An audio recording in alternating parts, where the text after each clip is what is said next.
Welcome to the Black Real Estate Voices podcast. I'm your host, Kevin Jefferson. Today we have a very special guest and friend of mine, Miss Natasha Bazile. How are you, Tasha?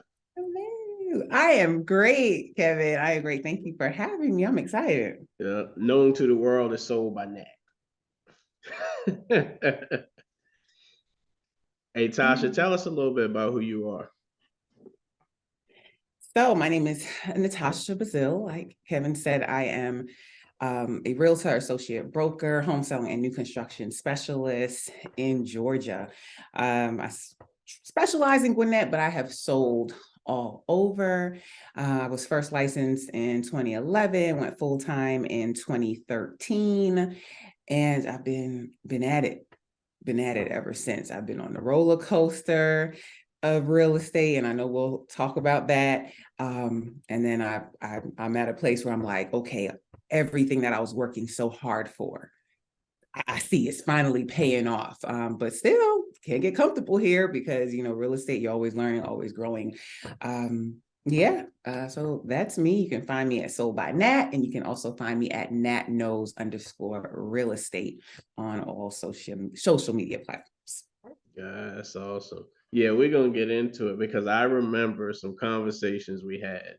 And then when I see your growth, everything you work for, a lot of that you work for is turning around right now. So like, oh gosh, thank God. Like Kevin, like it felt like for years, it was like I'm working harder than what I'm seeing. And I remember my husband telling me, because it has been many times I was ready to give up on real estate and quit real estate.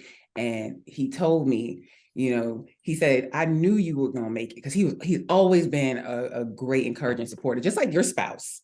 And that is such a blessing for us. But he was like, I always knew you was going to make it. He was like, you cannot work so hard at something and it don't pan out. And I'm like, yeah, I love you. But it's great, and you get it on the other side. But when you're going through it, it can be hard. Right. So to reiterate what you said, in order to succeed in this business, if you're married or dating or whatever, your spouse has to be 100% brought in, or it's not going to work. I honestly do not see how it would work if they're not on board. Because listen, the hours that we work, there's no set schedule, so things can come up at any given times. I have been on vacations, getting calls, working, we about to leave, and I'm like, please hold on. They got to give you grace. They give me grace. So yeah, your spouse, your significant other, your partner, they have to be on board with you. They have to be on board. So what did you do before real estate? Oh, okay. So I've worked for Fortune 500 companies. I've worked for American Express, Ameriprise Financial, and around that time, that was back in Florida, right? So then I moved to Georgia, and I could have come down here working with Ameriprise Financial, but I was like, I don't want to do that anymore. And I don't know what I was thinking, but I came down here, like, I'll find a job when I get there. Don't do that. Like, don't do that. So things did not go how it had planned. I'm working for like a credit agency or a couple of companies. I couldn't stand it. Could not stand it. But then I ended up going back working with Ameriprise Financial. I'm an office out here in Roswell. Did that for a little while, but then I got on at the University of Georgia. So I was a business manager for the Athens Veterinary Diagnostic Lab. So I did that. I mean, the title sounded great. I was there for 5 years. So it was a blessing. I was there. Title sounded great. Pay was not. My boss, love him, still in contact with him to this day. He was like, there's no more growth for you in your position. So I would end up having to go to another position or whatever. But the entrepreneur bug had already bit me. So I already knew, like, this was not going to be my end game. So while I was there, I got licensed. So I had my second child in 2013. Sorry, 2008. And that's when I started at UGA.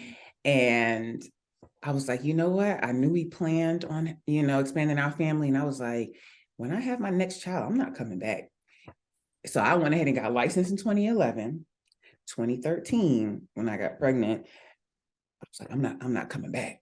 So I did not come back and went full-time in real estate. And I did not have a full solid plan. I didn't have this big old savings, but I'm glad I bet on myself. That's awesome. Mhm. So why real estate? Why real estate? You know, I'm glad I landed on real estate, but it did not start there. So I could go back, and my best friend and I had like a clothing company, like in our early 20s, and had a travel company. So I did things. It was the entrepreneurial bug got me. I was like, yeah, I really enjoy this, but it was like finding like what is going to be that avenue. And I don't know, something in 2000, around 2007. I guess I hate to say it, but I'm gonna say it. HGTV. I was just stuck on HGTV. I just would watch those shows all the time. And I was like, man, real estate seems like something I would like to do. But we know what happened around that time. The market was crashing. And yeah, so I was like, I just kept my eye on it. I didn't move forward until 2011, but I said, let me give it a shot. I'm glad I did, because I realized that it allowed me to be an entrepreneur. It allowed me to use my degrees, my marketing, business administration. It allowed me to connect with people and still give me the creativity. So it was a great place for me to land. Got you. Okay, so you had your second child 2013. Mm-hmm. Oh, well, second daughter. Second daughter. Okay, Mm-hmm. third child 2013. Mm-hmm. So how was your transition from corporate to real estate, like actually selling real estate? Okay, so because I started part-time in 2011, I would say my feet were wet. I knew by that time what to do, but it still wasn't a smooth transition. Like, yeah, I'm about to get out here and kill it. That didn't happen. That didn't happen. It was a lot of, man, it was a lot of grind and a lot of hustle. Thankfully, I have a spouse. So that was some support, because, it would have looked different if it was all on me. I might not have been able to leave the job how I did. I probably would have needed to have a bigger savings and all of that. But it's still a lot of figuring it out. I feel like real estate is one of those industries we learn something new every day. So it was still a lot of figuring out and getting the business, earning the business, and figuring out what to do. So yeah, it wasn't a smooth transition, but eventually. Eventually, we'll get Eventually. into we'll get into the story. Okay. What was your first year like? Your first year full time? First year full time. So I keep spreadsheets, but I have this in my book. So that's the reason why I'm going to turn to it, because my first year full time, I have that I netted like $13,000. Okay. My intention, though, when I went full time, was that I was going to replace my corporate income. That didn't happen. So I closed a couple of deals, but yeah, it wasn't what I thought it was going to be. That was going to be. Mm-hmm. Looking back at that first year and what you know now, what would you have done differently? Mm-hmm. If you could talk to Tasha For then, Oh, what would you tell her? yes, I would have most definitely told Tasha back then to do what you feel you should be doing, because, and I know we'll talk about this, like when I got into real estate, I thought I was going to go the blogging route. I was going to blog. I was not going the traditional route. I wanted to do something different. So if you look at my website, it's not a traditional real estate website. It was a website created because I was going to blog. And then I wanted to do video, and I did my first video in 2011. But I had this internal battle that went on for so long with what they say you should be doing, because every real estate coach, and or mentor, I'm gonna say, if you're coming up within a big company like I was, they tell every agent to do the same things: cold call, door knock, all those things, which they work. But you got to infuse some of yourself into it as well. So I wish I would have leaned into what my gut told me, what I really wanted to do, what I was really interested in, because I eventually got there. And when I got there, went like, yes, I knew this was it. I'm like, if I would have done that so much sooner, how much further would I have been? Right. So I remember 20 into 2017 going into 18, or 18 going into 19. Mm-hmm. We both were talking about starting YouTube pages. We had YouTube pages, and we Mm-hmm. said we were going to go harder at it that next year. Right. And I remember we both were talking about getting to 100 subscribers. You remember that? Yep. Because I sat at my kitchen table like New Year's Eve and wrote down 52 titles that I was going to do in coming into that year. And I Okay. recorded 0 videos. And that is where it is. I want to say this had to be like 2018, maybe, because I made the commitment September of 2018. I was like, I am going to do 1 video per week, no matter what. And since September of 2018, I have done 1 video per week. And I think at the time I had about 34 subscribers that just came. Family, friends. I don't know how I got 34 at the time. So I was like, I'm committed to this thing. So it's all in the execution and actually doing it. It is. It is. We're gonna die. We're gonna die. We're gonna hold that right there, because Okay. it just popped in my head. I remember sitting at the table, um, because we had talked, and I had it. Matter of fact, I was following Jen Beeston, Okay. and she was a lender doing YouTube videos. So Oh, I was looking at her topics, how she did it, and I said, okay, I'm gonna do it. I didn't record 1 video, but why? I saw you constantly recording videos, and then we did one together.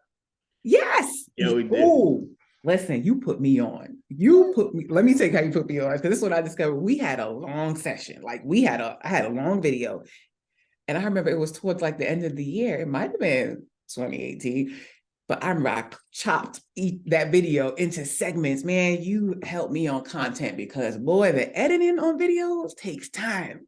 So when you set me up to get several videos out of that 1 video, I was like, oh, thank you. Thank you. Yeah. Give me a little break. Give me a little break from editing. But I'm gonna kick it back to you, because you said you recorded all the videos, but you didn't do anything with it. Why? Fear. Fear of not looking like the person that I want to look like. Fear of the record not doing well. Um, Time. I hate to lose. Not being successful. Dang. So all of those things had me not press record. I didn't press record. Well, thank you for your transparency and your honesty. Like that is what I hear from a lot of people. You are not alone. Like you are not alone. I think, Kevin, I was just at a point where like something got to give.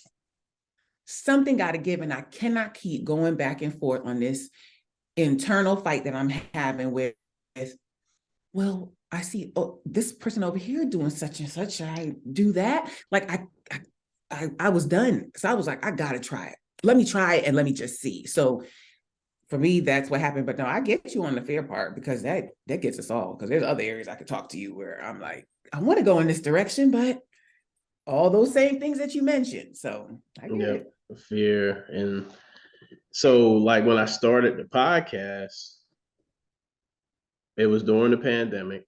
I started recording October 2020, and I said I was just going to do it.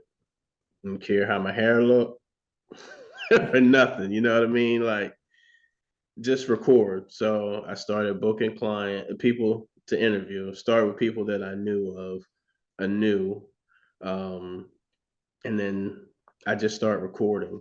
So I batched out 4 before I released, and Okay. then I released. I want to say December 28th, 2020.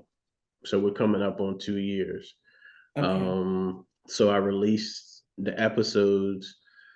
I end up hiring a VA who had some history with maybe editing. He was learning too, so we were learning together.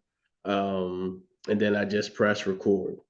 And we just, shoot, right now close to 100 episodes um, of recordings, along with my regular basic YouTube page talking to buyers. Um, and we just hit record. And somebody listening to this podcast is probably like, well, what's this have to do with real estate? We had to get over our fears. Oh, most And definitely. that's the same that so like my podcast is to help me have conversations with different real estate professionals to help people hear how everybody has a different story. Mm-hmm. Out of, let's say, 93, I'm in the 90s, I've not heard the same story twice. Wow. Wow. I have to give you your flowers. Like I have to give you your flowers because your podcast and the guests that you have had on there, like, well, you see the way I've been comments, you've been like, man, she watching, like, it's so good. It is so good, useful information, things that I did not know. I love hearing the different people's perspectives. Like, please keep doing what you're doing. This podcast is great. I'm not even gonna lie. In preparation, I'm like, listening to all these, I'm like, am I gonna bring value like these people have? Because you have heavy hitters on here. Heavy Yeah. hitters on here. So I appreciate you for having me on here, but keep doing what you're doing. No problem. I mean, it's to help, like everybody's stories different, their path. People may see Sold by Nat now and they look at you and they see you or hear you and hear your story. And then all of a sudden, when they hear this and hear your story, they was like, wow. Because people are in the same spot. Like me and you had that conversation, we was in the same spot. We were Yep. both reaching out to family and friends, subscribe to our YouTube channel, which in hindsight wasn't the right way to do Okay. it. So Why do you say it got us to our first 100, right? it got us to our first 100. Okay. So this is from me. This is how it affected me. It Okay. got us to our first 100. But when I produced my podcast on that same page, it didn't bring me any listeners, any return viewers, because guess what? None of those people were a lot of those people weren't my audience. Okay. Okay. So it wasn't my audience. And then I had a video of, and I don't even know how I got there. I had a video of my son on my page talking about somebody ate all the dots. He was like 2 or 3 years old, and we were still in my house in Delaware, so we hadn't even moved to Georgia. Mhm. And then that had some views, but in hindsight, if we go back further, I never forget when I was a realtor. It was 2011. Okay. I had a buddy who was a videographer. Either 2011, 2013, had a buddy who was a videographer. He was always a trendsetter. He's like, KJ, you need to get on YouTube. And I was like, what the heck is YouTube? He told me I should record a video. And I was like, he said, it's going to be the future. I was like, man, I don't know. So I did a video, and whatever year it was, I did a video on short sales. And it's Mhm. on his page.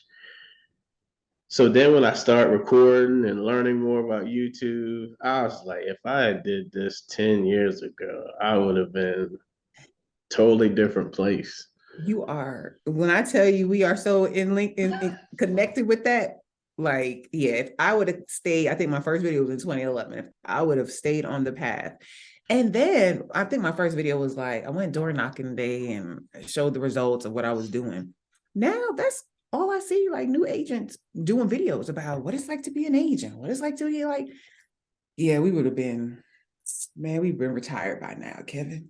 Yeah, we've been doing a lot different, but I'm thankful for the journey.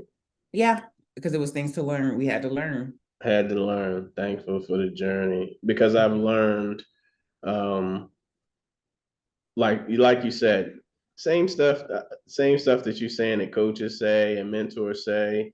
I heard the same thing back in 2003, 2004 when I got my license, Okay. right? But what I've learned over the years is you do have to add what works for Kevin, what works for Tasha. What works for Mhm. Tasha may not work for Kevin. Right. It may not, it may not happen. Like for instance, you could have focused on, people from Florida or New York moving to Georgia because that's your path. Mhm. Mine Mhm. is people moving from Delaware, moving to Georgia, Mhm. or it could have been, realtors switching to loan officers. You see what I'm saying? Like whatever it Mhm. was, that could have been our path.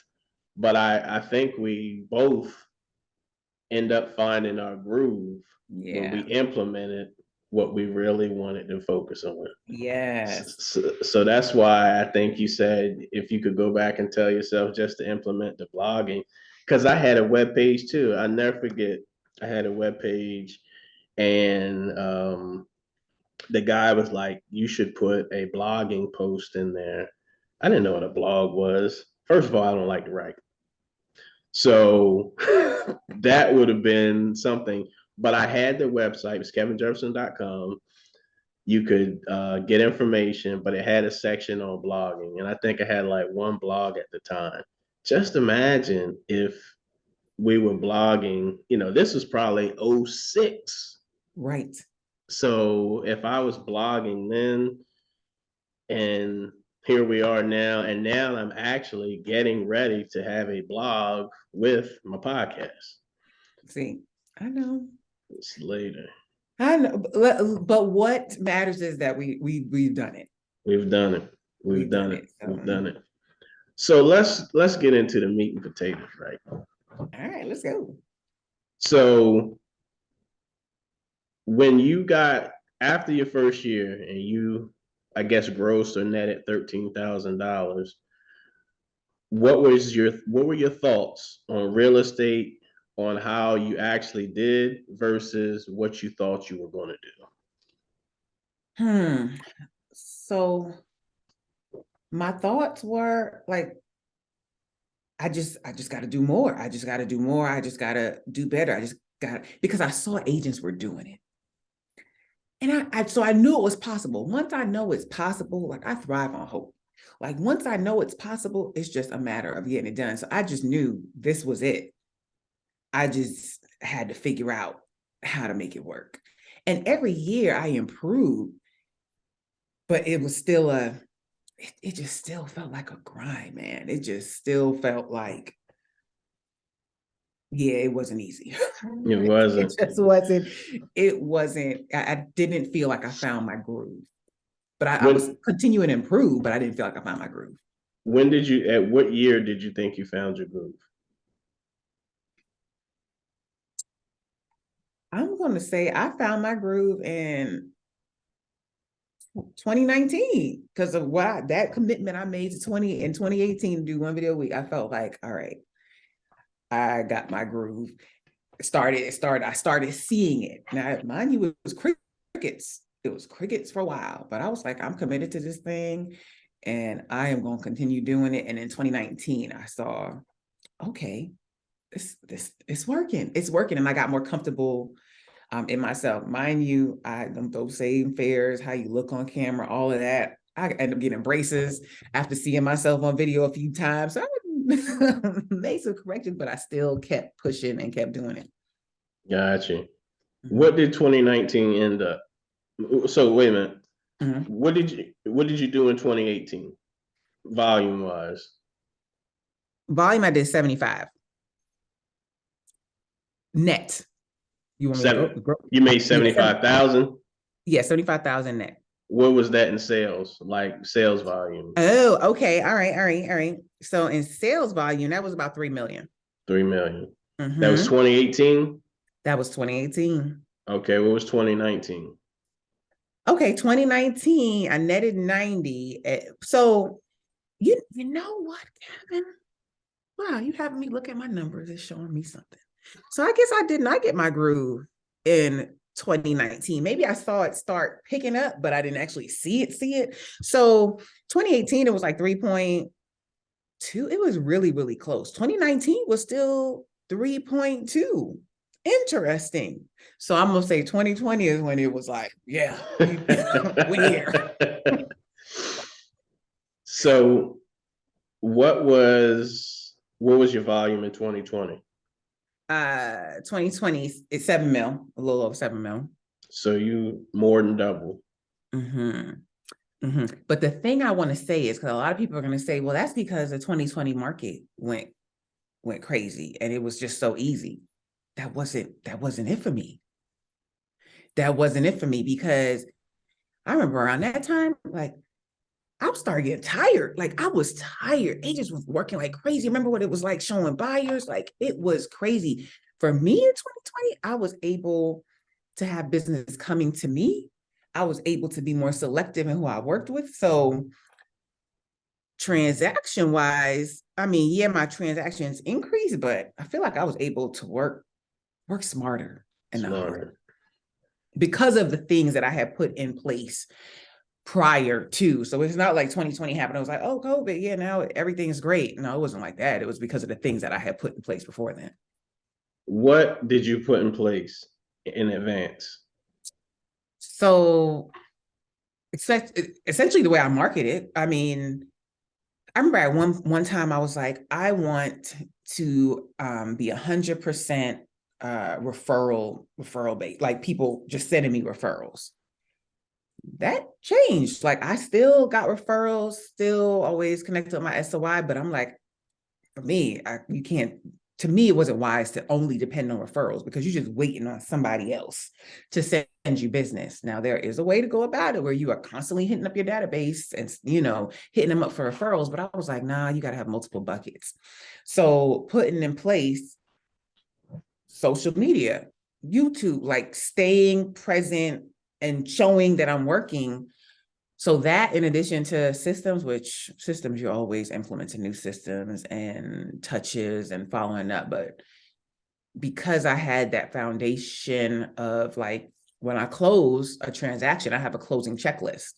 So things that I do when this transaction is done, dates that get recorded that remind me to follow up with people. Since I already had that in place, those things started paying off. What was the first system or person that you implemented in your business to help you transition once you couldn't handle it by yourself? TC. And for those who don't know what TC is, transaction coordinator.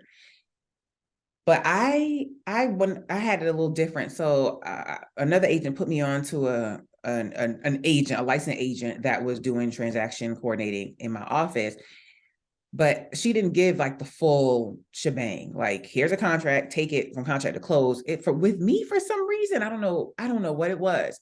It was just like one-off tasks. Like, all right, I got this on the contract. Can you put this in, upload this for our broker? It was like here and there. But even having her for help was helpful. Now I have a TC where I send them the file and they take care of everything. I realized, I need more.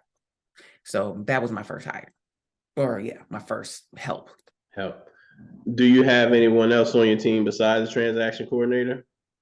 Yeah, so I have a transaction coordinator. I want to say my next one was a video editor. My next one was a video editor because, like, I wanted to keep doing it consistently, but that editing piece takes time. It takes a lot of time, and with business picking up, like, I was spending weekends because I had made the commitment that I was going to get out a video every week, and my videos go out on Tuesday. There were Monday nights when I'm up till 4 a.m. because this video got to go out. Like, no matter what, I'm sticking to this schedule. And I was like, with business picking up, I can't keep doing this. So I brought on a video editor. Then I brought on a VA. And my last, which you brought her on last year, which I call her, she's my client care coordinator. So she's like, because my VA is not in the US. So I wanted somebody here that could assist. Like, for example, we're going to be working the next 2 weeks delivering Popeyes for the end of the year to clients. So I'm like, thank goodness, it's like 70 something of them that I'm getting out. So she's taking half, I take half, we can knock it out. So that's useful. Gotcha. Mm-hmm. So what's the next hire? Kevin, the next hire, I think I'm good right now with what I have. The next hire is if I decide to go the team route, then we need to start structuring a team and bringing on agents. Gotcha. Have you ever worked on a team? No. Have you ever started a team and it not worked? No. Why? Why what? Why have I? Why have you never joined a team? Because I know at that point, at some point, I know, because I've had the same thoughts. I'm busting my behind. I feel like the business isn't coming to me, but I know I have the work ethic. If I join somebody else and they feed me leads, I know I can get it closed. It's just getting those abundance of leads. Oh, that is a very good question. And you asking that question reminded me of something. I remember 2019, maybe going into 2020, I was actively looking at teams. Like, maybe this is the route I need to go. So even though I still implement, I'm still doing the activities I said I committed to. I remember looking at one of the big companies, MS, you know who I'm talking about. I remember talking to them. I want to talk to another company. That's where my mind was going. And then I was glad I didn't pull the trigger in that regard, because then I saw like, oh no, this is where it's at. I'm getting some hope. I might have got a call or something that was like, I saw your video. And I was like, okay, just keep going that way. But why did I not join a team? Because I'm sure in previous years, it crossed my mind. I think this is what it was. When I started with a company that gave leads. And, it was cool to have the lead, but they also taxed you on the lead. I knew that I couldn't depend. I can't build a successful business on that, giving away so much money. I knew I have to find a way to get business myself. And I guess I felt like I know what I need to do. I knew I'm fine working by myself. I know what I need to do. So I just never did it. Could it have helped me? Possibly. It probably could help me get further sooner, but I just didn't go that route. Gotcha. Any thoughts in this time frame of saying, you know what, Ameriprise wasn't so bad, maybe I'll go back? Or Georgia, University of Georgia, any of those thoughts ever cross your mind? So never going back to those companies, but like, let me find something else. I knew I wanted to stay an entrepreneur, but like, let me find something else. And it always came when those transactions went south, those clients went left. It always came at those periods where I'm like, yeah, emotionally, I don't think I can handle this. Like, the emotional side of real estate was something in itself that they did not prepare you for. Like, and I don't know. I don't want to know if it's a female thing. I don't know, because I had a transaction with a male, and he was so cut and dry. He was just like, he don't get his emotions into it. And I'm like, I need to figure out how he does it, because the emotional side of it, that part gets me. So never going back to a job, but definitely like, maybe I need to do something else, because this is a lot. So yeah, I did have those. Yeah. Mhm. Not typically. So you'll see an agent have a level of success, and immediately, all of a sudden, they're building a team. So when you had that success, that's why I asked why didn't you start building a team? Right, because I don't know if this is I don't know if this is just it's like an unspoken thing. Like once you reach a level, you just start building a team, which is cool if that's what you want. But I also know a lot of your time goes into building a team. Um, from the majority of people that I've talked to, I have not heard anyone say it differently. You take a dip in your income when you go to build a team. You got to take a step back because now you're pouring everything into the team. I just have not been there where I previously was. Remind you, all those years, I'm trying to get to a place where I'm putting in all this work where it's now paying off. And then that finally started happening. I'm so busy trying to service and keep up with these clients. Like I was not even like, I didn't have it. I did not have it, Kevin, because I was feeling some burnout from working so hard. I didn't have it to give to putting in somebody else. I could not imagine agents calling me all the time, trying to for me to guide them on their business, and I'm trying to, get mine to where it needs to be. So yeah, I know when I do start a team, it's gonna be different. Like I'm not taking on any and everybody. I feel like when I do it, it's gonna be right and right for me. I can say that. Next question. Mhm. When an agent typically gets that level of success and start building, right? Um, if they don't look into a team, they're looking to open up a brokerage.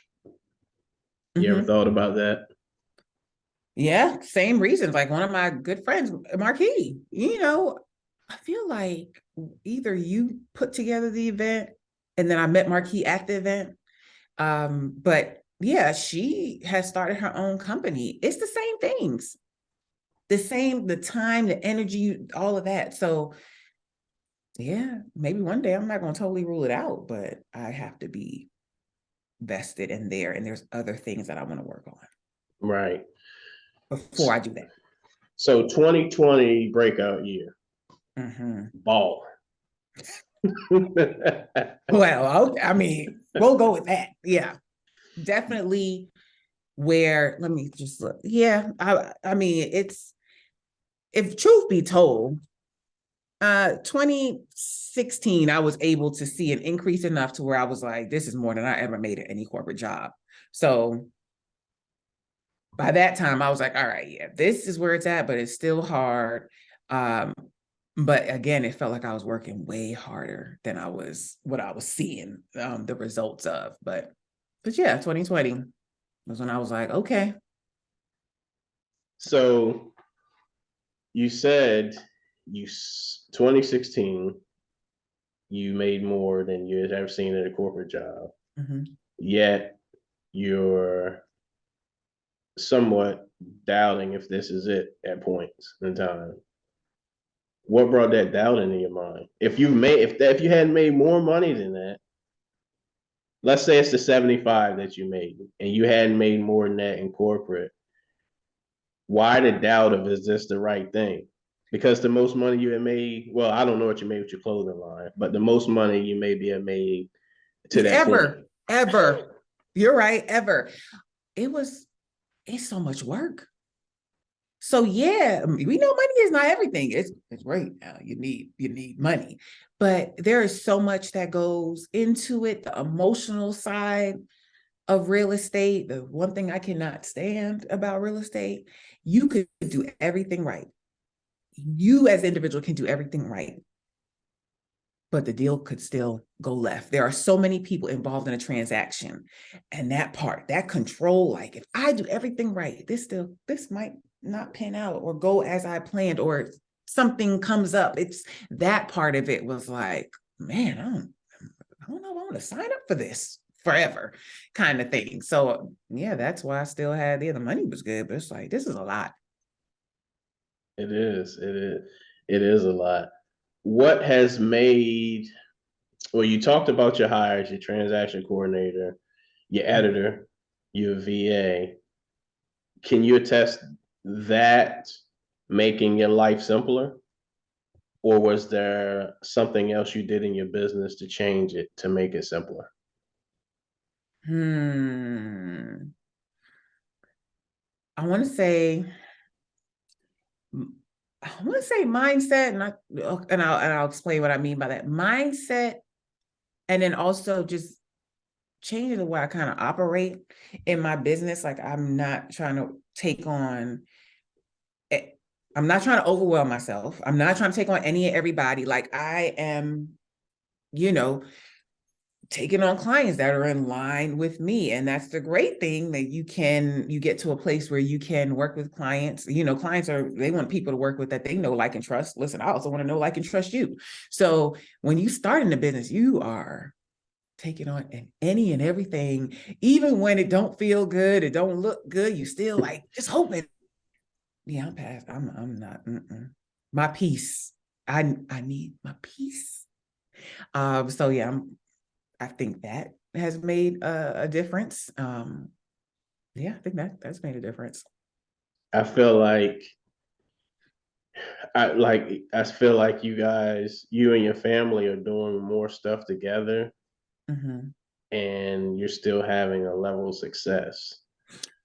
Yes, that timepiece. Like I'm present, but when you are going so hard, yeah, you do miss things. You do miss things, and that took a toll. So it's like you have to, I want to say work-life balance. I don't think that really exists. There's really no work-life balance, but you do have to find ways to feed you.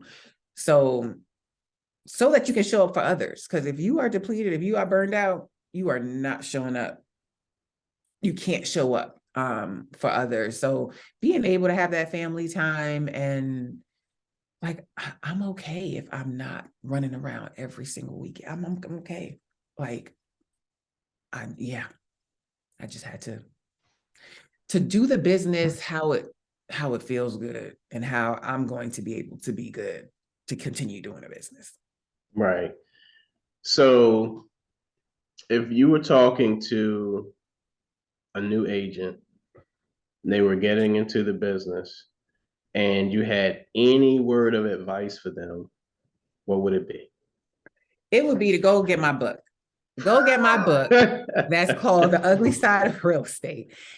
Really and truly.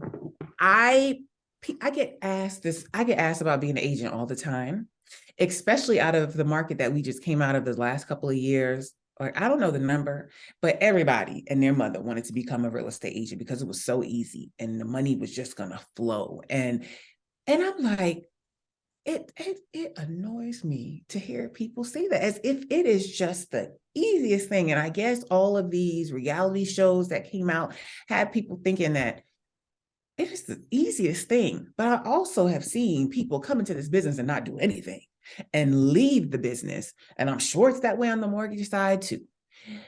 So you need to really, why are you getting in this business? And really be prepared to work. Nobody's coming to knock on your door for the business. When it gets tough, are you willing to stick in there with it? Are you willing to put in the work?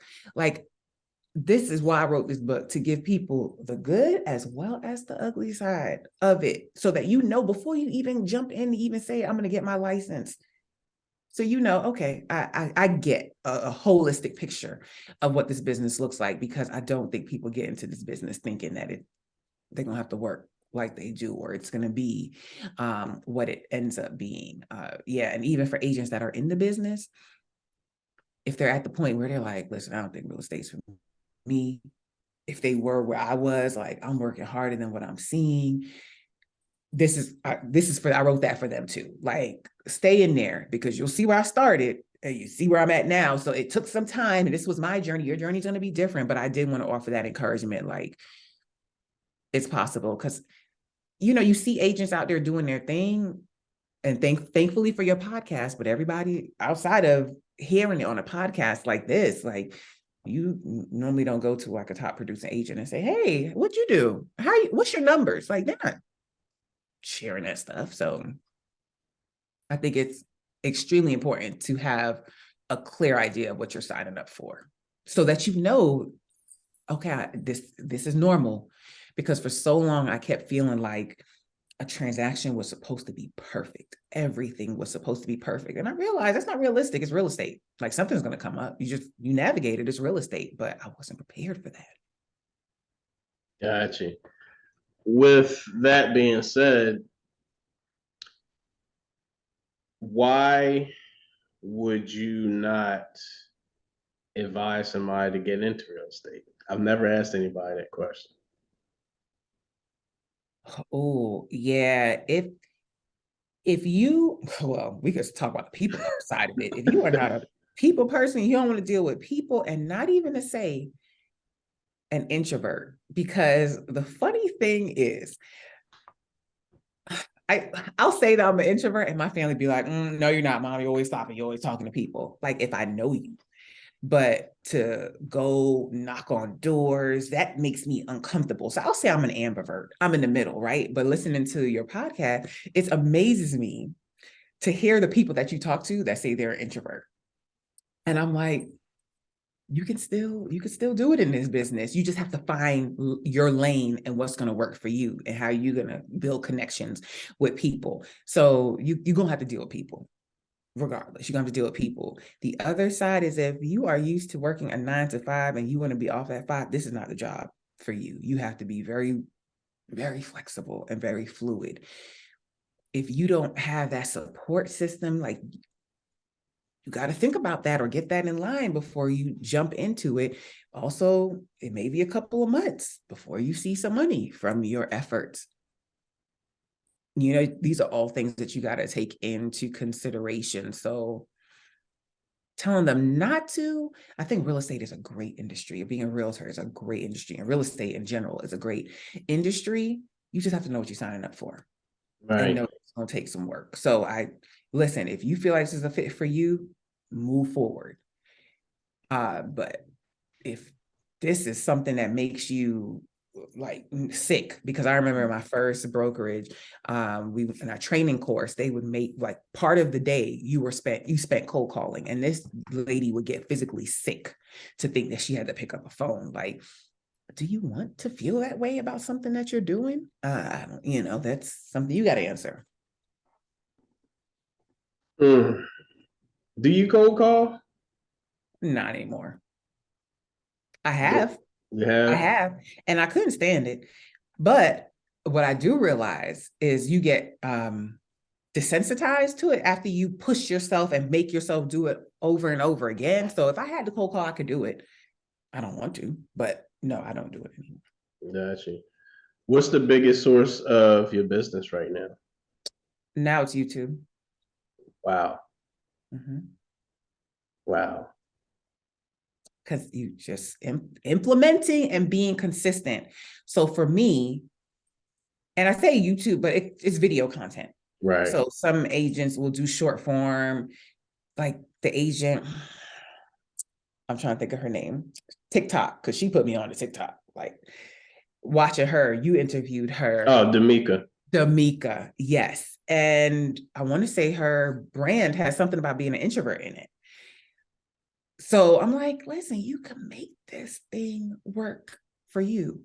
So yeah, I like video content, and then also being present and showing up on social media. Gotcha. Yeah. What's your second biggest source of leads? Referrals. Yeah, for my sphere of influence, my SOI. Gotcha. Mm-hmm. So if referrals are your second source of income, is there a third? Well, second biggest source of leads. What would be your third if you could think of one? Ooh, is there a third? Now there are things that I do like farming, but I can't say I've seen the results come in, but I'm also not like hard doing it. So I do believe you should have other lead magnets, buckets that you're getting business from. That's the biggest. I can't think of a third right now. Gotcha. With with social media and your referrals, would you say you're more of a buyer's agent or selling, or what's the balance in between the two? Yeah, so definitely more buyers, even though the goal is, listing to last, you got to list to last. But I'm specializing in new construction. So I get a lot of new construction buyers. So that has been the majority of the buyers that I have is new construction. And that's where I'm going to continue my focus, new construction and sellers. Of course, you get others, you work with them, but yes, I am more buyers than Buyers, sellers. But I sellers. still get them listens now. I'm a I'm gonna tell a funny story. Well, I Okay. think it's funny, Okay. and that's when I knew, without having talked to you, that your focus had changed. Okay. I called you, you didn't pick up. You said text me. Can you text me? I'm in a meeting, and I said I have a referral for you. Can you take on any more people? You said if they don't have 450, they don't have any money, they don't do this, they don't do this, I can't take them on. And I didn't feel any kind of way. I said she found her groove. Because think about it, even at 300,000 at 3%, that's 9 grand. Who walks away from that? So for you to have a specific target, and you said if they don't have no money, if they're not here and they're not doing this, I can't add them on. Most people would be like, man, she turning down business, but you knew what is working for your system. And I was like, Tasha done made it. So she made it. You made it. You know Oh what I mean? my gosh. I was happy. I was like, I didn't like, you know what I'm saying? I didn't feel any kind of way. I was like, she's focused on what she's doing. And I said all that to say, and I told that story because sometimes if you get outside of what you know is working for you, even though it's money, it's hindering you. Yes. Like, well, thank you for not taking that anyway. But I also knew there's another agent out there that you would give that business to, and it's like, yes, please give it to me. I need it. And I just felt like it'd be better than me say, yeah, I'll take it on. But now it's distracting me from my focus. Like even when I have agents schedule with me, not agents, but buyers, clients, when they schedule with me on my Calendly, that's one of the things, like the minimum price point for me to assist you. And I have the minimum there. And I had somebody reach out the other day and she's like, well, so are you saying you won't negotiate less than that? And I'd explain to her, it's not necessarily a negotiation thing. It's at that price point. Well, essentially, however I worded it, I'll let her know that I have other projects that I'm working on. Time-wise, I don't have that time to give with you. And if between you and I, if a person is looking but below a certain point, it's going to be further out. They're going to need more time commitment from me. I'm trying to focus. I'm trying to go in that lane. So thank you for not taking that anyway. But I'm trying to work smarter, not harder. I got you. I got Yeah. you. But now I am. That was it came to me. You asked what was my third referral source. And it might not be a referral source, but it's an income source. It's referral business. So now when I get business and I can't take it, I'm referring it out to other agents. So that's where my third income, bucket is coming from now, referral business. That's smart. That's smart. That's smart. Thank you. Hey, so I do want to say this from friend to friend. Mhm. Very proud. Thank you. Um, yeah, very proud of you. You Very as proud well. of you. Very proud of you. I want to say, matter of fact, I know for a fact Mhm. that you've doubled your YouTube viewers in about a year. I'm gonna tell you how I know. Please tell me. I looked at your statistics, and it was back in either October or November 2021. And I said, I want to have you on my podcast. And you was like, for what? And I was like, because of YouTube subscribers. You said you need to get Shahida Hill on your page. And you were at around 3,000. And I think Shahida was at like 80, 86. She killing it. She is. She's amazing. And Man. now where are you at? 6,000, 6,200, something like that? Yeah. Mm-hmm. That's in a year. And I feel like I'm at a snail's pace, Kevin. I feel like I'm still grateful. I'm fine. Because the thing with that is, even before the numbers started rolling, I started seeing the business. So the numbers is good to have, but it's something deeper in that while we're doing it. But like Shahida, she about to get the 200,000 plaque. I'm like, oh, sis, go on, sis, go on. Yeah, she is killing it. So agents, listen to this. This is perspective, right? You remember the beginning of this podcast, Tasha and I were both talking about she was at 34 and I was at 60 subscribers, right? She is at, let's say, 6,200 at the time of this recording. This was just 3 years ago. I just put a timestamp on October 2021. She was around 3,000. I wanted to interview her. But she kept up her consistency and she kept plugging away and added to the systems and she doubled it. Not only in that time frame did she double her subscribers, she told us in this interview her number one source of business is YouTube, right? Number one source of business is YouTube, but she was also able to double her business because if you listen, she went from a little over 3 million to 7 million from 19 to 20. Stay consistent and you'll get there. This has been the Black Voices Podcast. I'm your host, Kevin Jefferson. Have a great day.